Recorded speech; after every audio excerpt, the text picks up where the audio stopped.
একদল খেয়ে গেছে আর একজন খাওয়ার জন্য প্রস্তুত। আজহারি সাহেব খাওয়ার জন্য মালয়েশিয়া থেকে উনি বাংলাদেশে আসছেন এবং উনি একটা খায়খোর।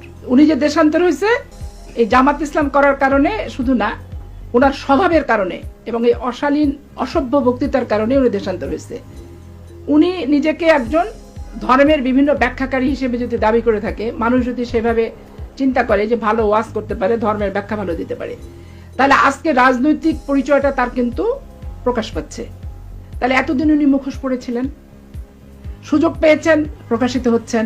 আবার যখন দেখবে সুযোগ নাই, উনি আবার অন্ধকারে ইঁদুরের মতো গর্তে লেজ তুলে চলে যাবে। অনেকে বলেন আপনার নির্বাচনী এলাকায় জামাতের শক্ত অবস্থান থাকার কারণে আপনি জামাতের বিরোধিতা করেন। জামাতের নির্বাচনে শক্ত অবস্থান আছে কি আছে না সেটা তো নির্বাচনী রেজাল্টে প্রমাণ হয়। ষষ্ঠ চরমোনার জোট হচ্ছে, এটাকে কিভাবে দেখছেন?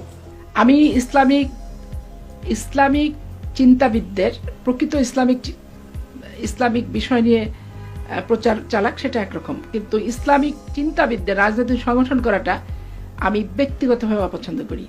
আমি ধর্মান্ধতাও অপছন্দ করি, আবার অতিরিক্ত ধর্ম বিরোধীটা আমি পছন্দ করি না, ধর্মনিরপেক্ষতা আমি অপছন্দ করি।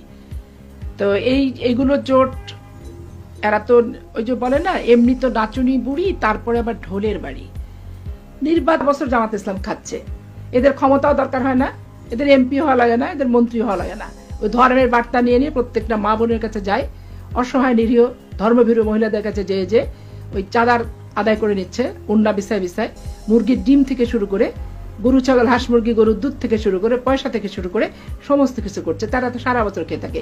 এদের অপকর্ম করতে গেলে, মানুষ খুন করতে গেলে এদের রাষ্ট্রীয় ক্ষমতার দরকার হয় না, এদের র্যাব, পুলিশ বাহিনী, বিডিআর, আর্মি কিছু এদের লাগে না। এরা নিজেরা একটা সন্ত্রাসী সংগঠন, এটা একটা ধর্ম ব্যবসায়ী, এবং এদের সপক্ষে যে গুণগান গাবে, যে এরকম বক্তৃতা দিবে আর বিএনপিকে দোষারোপ করে যে কথাগুলো বলবে, আরে এরা তো মানুষের বাড়ি বাড়িতে যে খাচ্ছে, মুষ্টি চাল খায় এরা।